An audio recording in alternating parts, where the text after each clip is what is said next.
សួស្តីបងប្អូនទាំងអស់គ្នាសាជាថ្មីជួបជាមួយខ្ញុំទៀតហើយបាទនៅក្នុង Channel Construction Work ហើយនេះយើងមកបន្តវីដេអូកាលពីថ្ងៃមុនដែលយើងបន្តតាក់ទងជាមួយនឹងការងាររៀបឥដ្ឋពន្លឺបងប្អូនរៀបជញ្ជាំងឥដ្ឋពន្លឺណាអញ្ចឹងជញ្ជាំងឥដ្ឋពន្លឺរបស់យើងនេះគឺយើងរៀបចាប់ពីក្រោមនេះដល់ទៅខាងលើហើយតាក់ទងជាមួយនឹងផលិតផលដែលយើងយកមកលាយជាមួយនឹងស៊ីម៉ង់តរបស់យើងនេះគឺជាប្រភេទស៊ីម៉ង់កាវប្រភេទម៉ាកស៊ីកាបងប្អូនបាទស៊ីកាដក99បាទអញ្ចឹងប្រភេទនេះគឺប្រើទៅល្អហើយមាំល្អតាក់ទងនឹងឥដ្ឋពលឺដូចគ្នាដែរបងប្អូនបាទឥដ្ឋពលឺនេះគឺយើងប្រើជាប្រភេទឥដ្ឋពលឺដុំកេះបាទមើលនៅក្នុងនេះមានវាយជាអក្សរខ្មែរដែល glass block បាទហើយបាទគ្រឿងផ្សំបាទសាកសួរព័ត៌មានអីគឺមាននៅលើនេះទាំងអស់លើសបកកេះហ្នឹងរួមទាំងทรายបាទทรายរបស់វាបាទក្នុងមួយកេះប្រមាណបាទនៅផលិតនៅខាងប្រទេសណាគឺមាននៅក្នុងនឹងទាំងអស់អញ្ចឹងបងប្អូនហើយបន្តទៅទៀតនេះបាទសកម្មភាពជាងបាទកំពុងតែបន្តការងារទៅហើយខ្ញុំណែនាំបងប្អូនឬក៏ប្រាប់បន្ថែមទាក់ទងជាមួយនឹងការដែលយើងរៀបនេះយើងត្រូវមានដាក់ដែកបាទ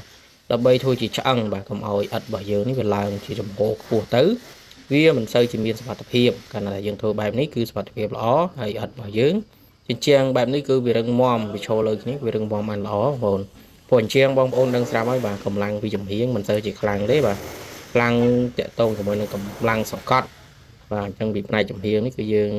អាចនឹងប្រើដែកបាទប្រភេទដែក6លីអញ្ចឹងទៅបាទហើយជាងក៏ចាប់ផ្ដើមបន្តបិទជាបន្តបន្ទាប់ហើយការងារដូចយើងឃើញអញ្ចឹងបងប្អូនបាទយើងមានការត្រាស់សេបាទរៀបចំមុនឲ្យហើយបាទទាក់ទងនឹងការវាយឡាញបាទដាក់ខ្សែដើម្បីធ្វើជាកូដបាទកំបោររបស់យើងលាយក្នុងសភាពមួយដែលយើងងាយស្រួលនឹងធ្វើការហើយឥដ្ឋពលឺរបស់យើងនេះក្នុងមួយកេះមាន6ដុំបងប្អូនបាទអញ្ចឹងខាងបងប្អូនខ្ញុំមិនដឹងថាដូចគ្នាឬក៏អត់ណាខាងខ្ញុំនេះមួយកេះមាន6ដុំបាទហើយតម្លៃក៏រៀងថ្លៃគួរសមដែរបងប្អូនបាទបើចំនួនយើងគិតជាការ៉េប្រហែលជា4កេះបាទ4កេះហើយថែមប្រមាណដុំទៀតបានគ្រប់1ការ៉េបងប្អូនបាទ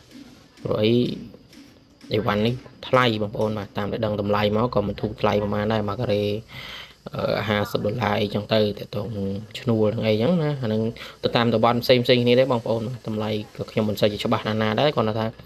ដឹងថាជាល្បាក់ប៉ុណ្ណឹងក្នុងការងារហ្នឹងអញ្ចឹងបាទបងប្អូនឃើញទេបាទដល់ពេលដល់កពស់បាទដល់ជាងក៏រៀបដល់កពស់ត្រូវដាក់ដែកទៅតឹងហ្នឹងគឺជាងគាត់ចាប់ដើមដាក់ដែកទៅតឹងហើយគាត់រៀបចំដាក់ទៀតបងប្អូនបិទកបោបិទកែវពលឺហ្នឹងទៅតាមបច្ចេកទេសរបស់ជាងរៀងខ្លួនណាគាត់ថាការងារនេះដូចខ្ញុំបញ្ជាក់បងប្អូនលើកមុនអញ្ចឹងថាកាលណាតែជាងគាត់មិនសូវជាមានជំនាញឬក៏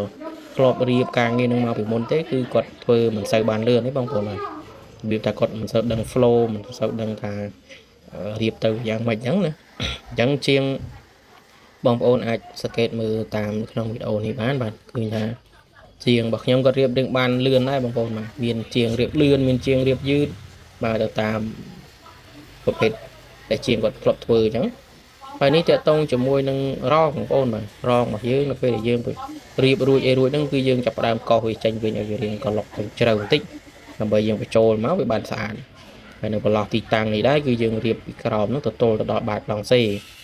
ផ្នែកធំនេះក៏ដូចគ្នាដែរបងប្អូនបាទទៅដល់ផ្នែកប្លង់សេបាតប្លង់សេដែរអញ្ចឹងណាអញ្ចឹងវីដេអូបន្ទាប់ខ្ញុំនឹងដាក់ជាវីដេអូដែលយើងរៀបហើយមានការបញ្ចូលរងអីសកម្មភាពផ្សេងដែរជាដំណាក់កាលមួយទៅមួយដំណាក់កាលមួយដើម្បីបងប្អូនបានទស្សនាឬក៏បងប្អូនអាចយកជាបទពិសោធន៍ថ្ងៃក្រោយសម្រាប់ធ្វើផ្ទះបងប្អូនផ្ទាល់ឬក៏មានជាងដែលគាត់អាចនឹងឃើញវីដេអូនេះក៏គាត់ចែករំលែកបន្តគ្នាទៅអញ្ចឹងបងប្អូនបាទអញ្ចឹងជាងក៏ចាប់ផ្ដើមមកដាក់រៀបពីមួយទៅមួយរហូតតតែ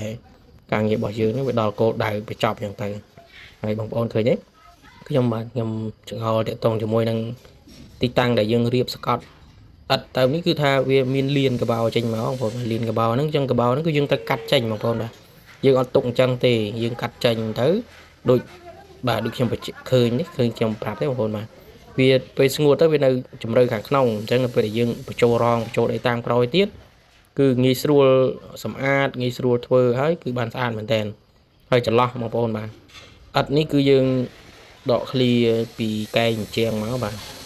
ជ một chung chỉ một chung phảiจะต้องปีหนบางคนบางคนก็ล่างหรือกับปีหนlà bây giờ nghe xua ไปโชว์ร้องบางคนហើយទីតាំងនៅអាគារនេះដែលយើងត្រូវរៀបហ្នឹងបងប្អូនបាទមានប្រមាណប្រឡោះទៀតនេះបាទតែយើងបានវាយឡាញវាយអីហើយមួយចំនួនហើយបងប្អូនយើងវាយឡាញវាយអីរួចហើយអញ្ចឹងយើងរងចាំតែជាងគាត់ទៅចប់មួយទីតាំងគាត់ទៅតបញ្ចូលមកទីតាំងទៀតអញ្ចឹងណាអញ្ចឹងក្នុងវីដេអូនេះមានតែប៉ុណ្្នឹងឯងបងប្អូនបាទសង្ឃឹមថាបងប្អូននឹងទទួលបានបទពិសោធន៍នៅក្នុងវីដេអូខ្ញុំហើយកុំភ្លេចlike share វីដេអូនេះដើម្បីបានទៅអ្នកផ្សេងគាត់បានទស្សនាដែរអញ្ចឹងបងប្អូនបាទអរគុណ